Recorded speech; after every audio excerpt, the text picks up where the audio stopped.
I'm gonna try to be quiet during dialogue.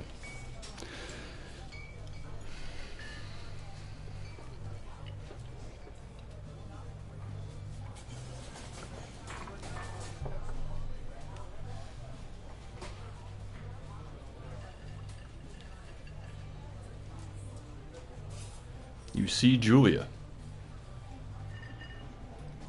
All right.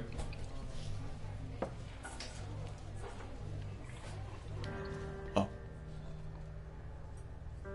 She's about your age. Late 20s, laughing with well-dressed professors and grad students from nearby Colorado University Boulder. You, Henry, are out drinking with your pals. I'm gonna approach her, guys. You are drunk. So, what's your, major?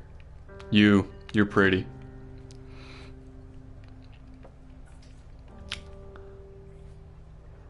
Oh man. I'm drunk. What would I say if I'm drunk? I'll totally be suave, right? Yeah. You slur the word major and it smells like Coors Light. You give an awkward smile. Evolutionary biology, she says, and I'm a professor. Cool, you reply. What's yours, she asks. She sniffs the air. Toxology. Was that a burn? She says definitely. Worried she hurt your feelings, she asks you if you want to split a cheeseburger. Well, damn. Moved along quickly. 1 week. She's just gotta split a cheeseburger. That's all you gotta do.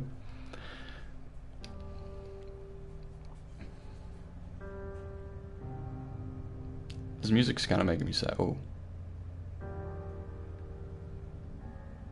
R2 to use objects. Pick up the backpack. I'm not gonna lie, this game is really pretty.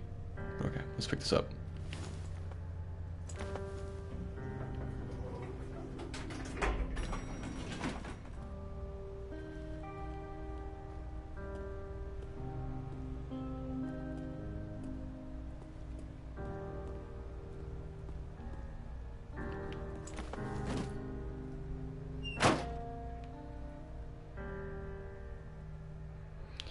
You date for over a year. She drives you absolutely nuts. It's great. You move in. You share an apartment near the school with a view of the mountains. You two drink beers out on the deck. You drink beer just about anywhere. Life is good. Julia wants to get a dog. This is gonna be horrible. I already know it. There's Scruffy, undersized beagle. Julia's in love. She wants to bring it with her to class. There's also an intimidating but gentle-eyed German shepherd. Nothing bad could happen to Julia while walking this dog. It's badass. Oh my god. You pick up the beagle and she names him Bucket. You adopt the shepherd and name him... I like Bucket. Bucket is such a cool name. It's gotta be the beagle. It's gotta be the beagle named Bucket. Bucket's a good dog, and a week later you've totally forgotten about the other one. Julia loves him. You love him too. 1979. You talk out on the deck. It's summer. 9:30 p.m. and the heat still radiates off the high desert. What do you think about kids, she asks. Kids? They're not very smart or good at much. I'm saying if you and I have some, a couple little idiots. That'd be pretty good. One day? Why rush? That'd be pretty good. Yeah, we'll go with that. We'll go with that. In that case, we should probably get married. Yeah, I'd like that, you say. These kids are going to be screwed up enough. It's probably for the best that the parents are hitched. You say she's absolutely right. I figured you would be. Ooh.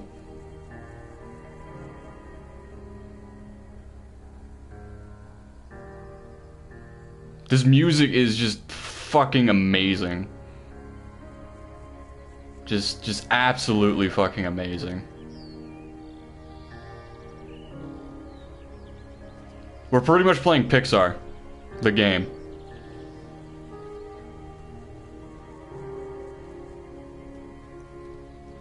Two forks, wow, okay. Do not forget to check in, no fireworks.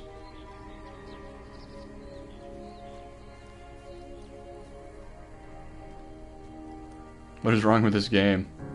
I don't know. We're gonna find out. 1980. It's a Thursday night and Julia is 4 hours late. She doesn't call. You're worried and getting angry by the minute. She walks in after you've gone to bed. She's not quite drunk, but she's clearly been having a fun time. You fight when she gets between the sheets. Do I get mad or do I ignore her? I don't want to get mad. I'll ignore her.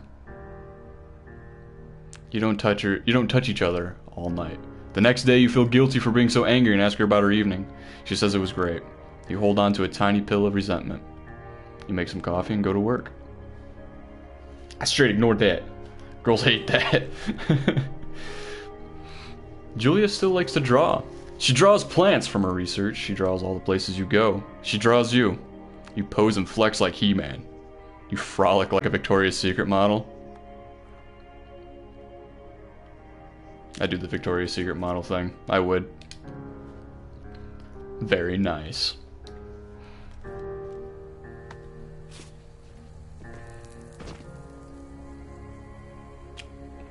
No, seriously, do you guys see this game? Look how gorgeous this is. Oh.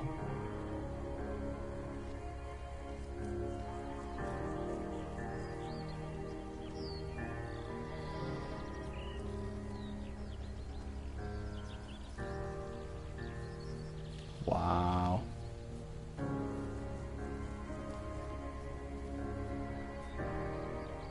Eight more miles still. All right.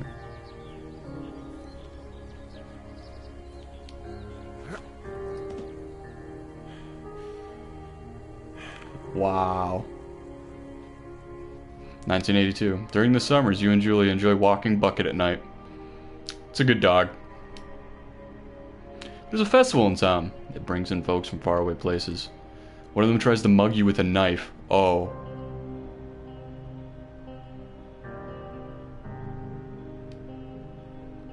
Bucket gets kicked. Dog! Julia yells. She gets flustered and has trouble speaking when she is stressed. You confront the attacker. That beats goddamn face in.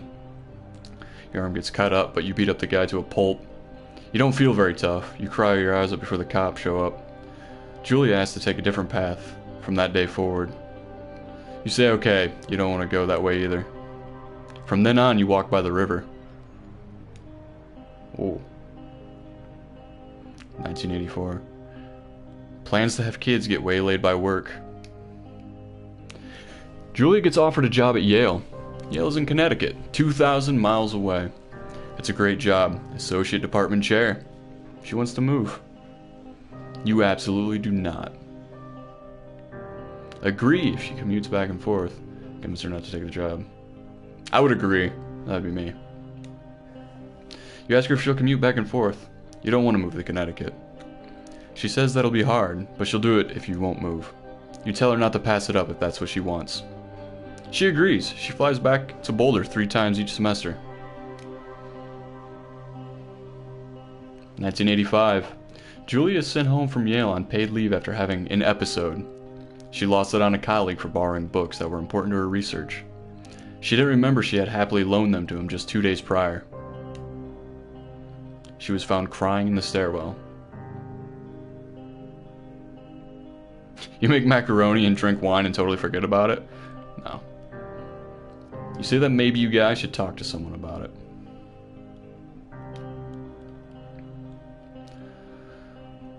After seeing multiple doctors and having many tests, they are worried that Julia might be suffering from early onset dementia. She's 41.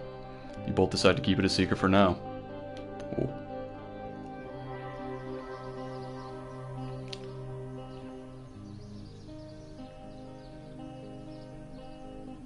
No, really, like, oh my god, this game. Can I pick anything else up? Just the journal, okay.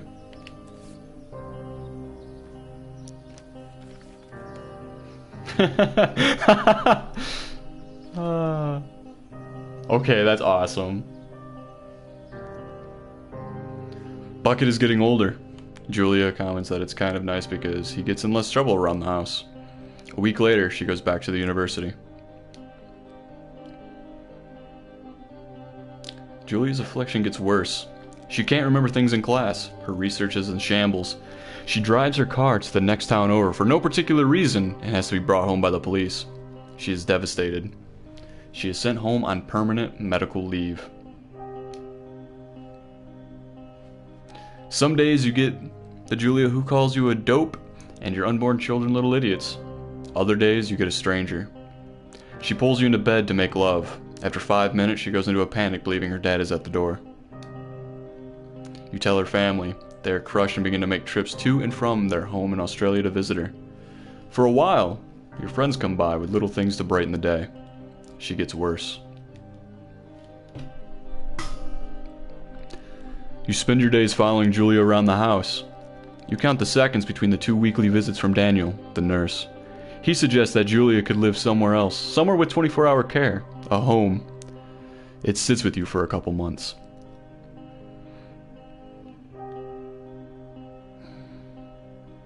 I would be determined.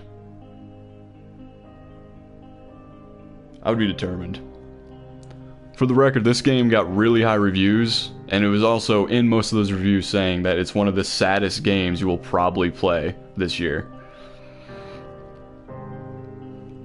I would be determined to take care of her by myself. I would. I seriously would. That'd be me in a heartbeat.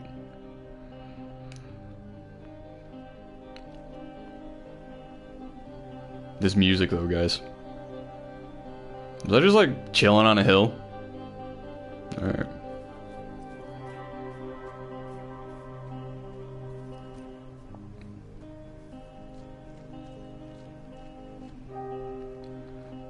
This game is just... I love this art style. This is just beautiful. Like if you cry every time. Oh.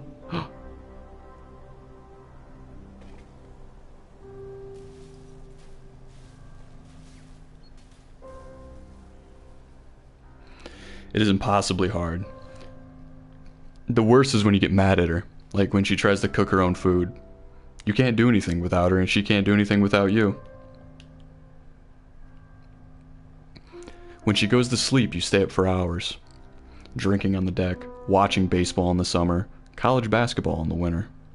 Drinking then too. You start going out after you put her to bed. The first time you do it, you worry about her getting up and walking around while you're gone. I would trust that, she sleeps like a rock. You go to the same bar at the boring end of Pearl Street. It's nice there. Over time you tell Sheila, the bartender, everything. It's a huge weight off. You're home and in bed by 1 a.m. a couple nights a week. You look forward to those nights. Wow. One night you were stopped at a DUI checkpoint.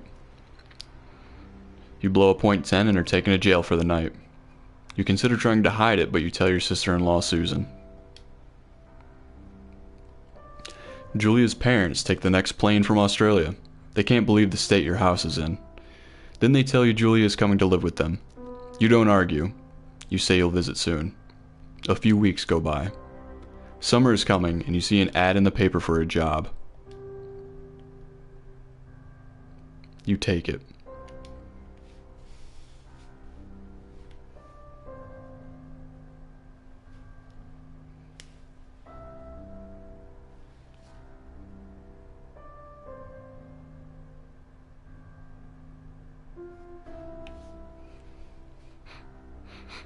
Rest in peace, Julia.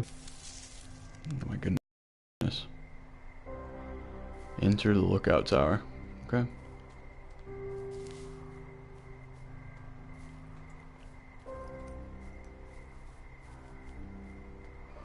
I'm an ass in this game? What? I tried to take care of her.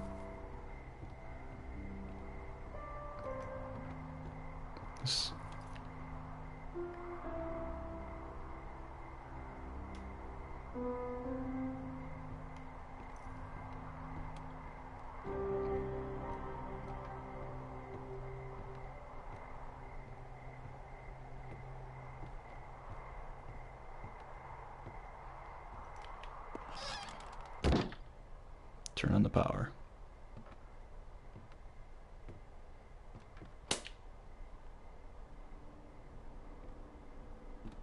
Hello, Two Forks Tower. Oh, hi.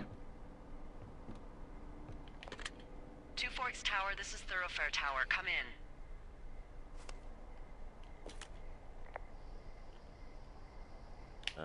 Hello? Whoever this is? It's Henry, right? Yeah. I'm Delilah. Yeah, that's what the guy said on the phone. So, what's wrong with you? Excuse me? People take this job to get away from something. So, what's wrong? What's wrong with you? That's a great idea. Go ahead. Look, I just hiked for 2 days, so I don't really follow whatever it is you're doing right now.